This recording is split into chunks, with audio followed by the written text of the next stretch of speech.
그 있는 놈이 더 많은 부분의 이익을 얻기 위해서 없는 사람을 착취한단 말이죠. 그런 경우들이 무척 많아요.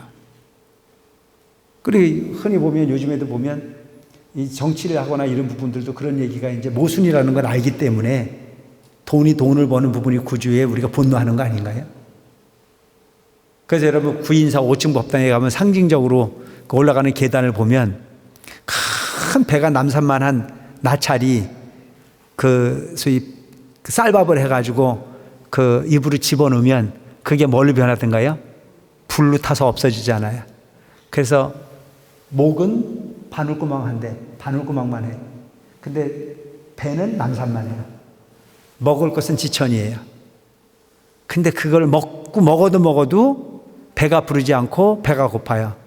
그게 뭘 이야기하냐면 우리 인간의 욕심을 이야기하는 욕심을. 그러니까 만족한 사람은, 만족을 아는 사람은 부자이지만 만족을 모르는 사람은 아무리 많이 가지고 있어도 영원한 가난한 사람일 수밖에 없다. 불교라고 하는 부분은 참 자비한 종교란 말이죠. 이걸 하나 탁 보이고 받아 먹는 놈은 사는 거고 안 보이는 놈은 지옥이다, 이렇게 잔인하지 않아. 또 설명하고 또 설명하고 못 얻어먹으면 또 설명하고 얼마나 자비스러워요. 그래 부처님을 사생에 잡으라 한단 말이죠. 여러분들이 부모님들이 그렇잖아요. 부모님들이 보면 내 자식이 사고무친인데도 불구하고 부모는 그 자식을 버려요, 못 버려요? 못 버리잖아요. 어떤 경우가 있어도 내 자식은 예뻐요, 안 예뻐요? 예쁘잖아요. 그래서 내 자식이 사고를 쳐가지고 경찰서에 잡혀갔어요. 그러니까 모든 부모들이 공통부모가 뭔지 알아요? 모든 부모가 가면 우리 아는 나쁜 놈이래요, 착한 놈이래요? 다 착한 놈이래요. 근데 왜 이렇게 됐냐고 물으면 하나같이 답을 해요. 뭐라고 그래요? 친구를 잘못 만나서. 우리 아이가 공부를 못해요. 참 공부를 지지리도 못해. 그러면 남들한테 설명할 때 뭐라고 그래요? 우리 아이는 머리는 기가 막히다 이거예요. 애가 옛날부터 지켜봤다 이거예요. 근데 이게 선생을 잘못 만나가지고 공부를 못했다. 그렇게 내 자식은 이뻐. 포기하지 않는 거예요. 그게 틀린 말 아니야. 내 자식은 진짜 귀한 자식 맞아. 그렇게 부처님은 일체 중생을 봤다. 얼마나 자비하십니까? 요즘은 뭐 애를 낳아가지고 버리는 사람도 있고 여러 경우도 가끔 생기지만 그거는 특별한 일이니까 뉴스에 나오는 거지, 보통의 부모는 아무리 내 아들이 시원찮아도 내 눈에는 시원찮게 보이지 않아. 최고의 자식으로 보여. 그리고 그 자식을 최고로 키우고 싶은 목표가 있어. 하물며 부처님께서는 그 어떤 존재도 불성이 없는 존재를 보지 않았다. 일체 중생이 다 부처의 자식이라 해요. 부처가 될 수 있는 희망의 존재라고 가르쳤다. 부처님께서 이 뜻을 거듭 펴시고자 계승으로 말씀하셨습니다. 비유하건대 어떤 장자에게 큰 집이 있대. 그 집이 오래되어서 낡고 퇴락하였다. 집은 높으나 위태롭고 기둥뿌리는 썩었으며 대들보는 기울고 축대는 무너졌고 담벼락은 갈라지고 발랐던 흙은 떨어져 내리고 이형은 어지러이 날리고 석가래와 평고대는 빠졌으며 구불구불 돌린 담 안에 오물이 가득 차 있는데 500인이 거기에 살고 있었느니라.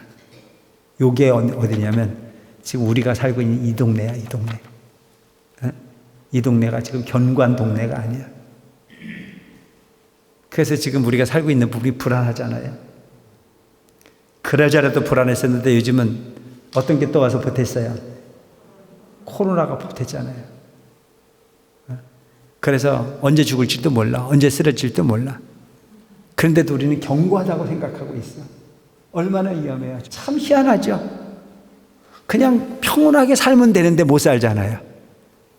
그냥 서로 먹을 거 먹고 살면 되는데도 불구하고 옛날부터 지금까지 뺏고 뺏기고 죽이고 살리는 부분을 반복해가면서 역사는 이어져 왔는데 지금도 그 부분은 옛날보다 더 심각한 위기 속에 살고 있단 말이죠. 옛날에는 겨우 해봐야 무슨 전쟁이었어요? 땅 뺏기 전쟁이었잖아요. 지금은 그것도 아니야. 뭐 그냥 누르면 완전히 잿더미가 돼. 화약고에 들어가 앉아 있어. 근데도 우리는 어떤 믿음을 갖고 있어요? 태평성대가 거듭될 거라고 하는 믿음을 갖고 있어요. 착각도 아주 심한 착각을 하고 있는 거죠. 그러니까 부처님이 바라다 보니까 지금 비유를 이렇게 하고 있는 거잖아요. 너희가 살고 있는 동네가 그런 동네다. 그런 동네에서 살아나올 수 있는 방법을 가르치러 오신 분이 바로 부처님이야. 그래서 그 집이 어떻게 생겼는지 보자고요. 솔개, 올빼미, 수리, 독수리, 까마귀, 까치, 산비둘기, 집부들기 뭐 많아? 까치 독사, 살모사, 전갈, 진해, 그라미와 도마뱀, 노래기, 족제비 좋은 놈은 한 놈도 없네요. 살쾡이, 새양지, 쥐, 갖가지 나쁜 벌레들이 뒤섞여 달리고 똥 오줌 냄새가 나는 곳에서 더러운 것이 흘러넘치며 새똥구리, 말똥구리와 모든 벌레들이 그 위를 우글거리고 여우, 이리, 승냥이가 짓밟고 씹으며 시체에 물어뜯어서 뼈와 살이 낭자하니 이로 말미암아 뭇 개가 몰려와서 잡아뜯고 줄임으로써 당황하여 곳곳으로 먹을 것을 찾아 서로 다투고 으르렁거리고 시끄럽게 지저대니 그 집이 두렵고 무서워서 변개가 일어나느니라. 이게 어떤 거예요? 지금 우리가 살고 있는 모습이야. 뭐 어떤 놈이 안 까먹은지 어떤 놈이 쑥 까먹은지 모르잖아. 도와주려고 돈을 빌려줬는데 그걸 그냥 뚝 떼먹고 도망가는 놈에 별놈 다 했잖아요. 사기꾼에 뭐 있는 대로. 근데 이런 부분이 삶이 행복한 걸로 알고 착각 속에 살고 있는 게 우리를.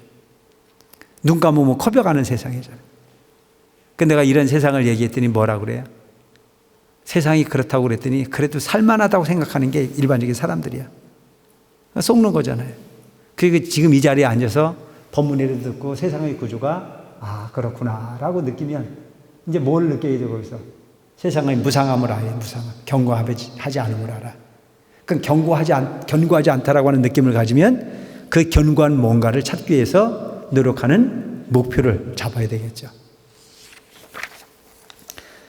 곳곳에 도깨비, 헛개비, 야차, 악귀들이 사람 고기 씹고 먹고 독벌레와 온갖 모지 짐승은 알을 까고 새끼 쳐서 제각기 감추어 기르건만 야차가 달려와서 다투어 잡아먹고 먹고 나서 배부르면 모진 마음 더욱 더하여 서로 싸우는 소리가 소름 끼치고 구반다기는 흙더미에서 걸터 앉았다가 때로는 땅에서 한두 자씩 솟구쳐 뛰고 오가며 제멋대로 놀고 장난치며 개를 두 다리 잡아 태질 쳐서 이마디 소리 내게 하고 발로 목을 눌러서 겁먹은 개를 즐기느니라.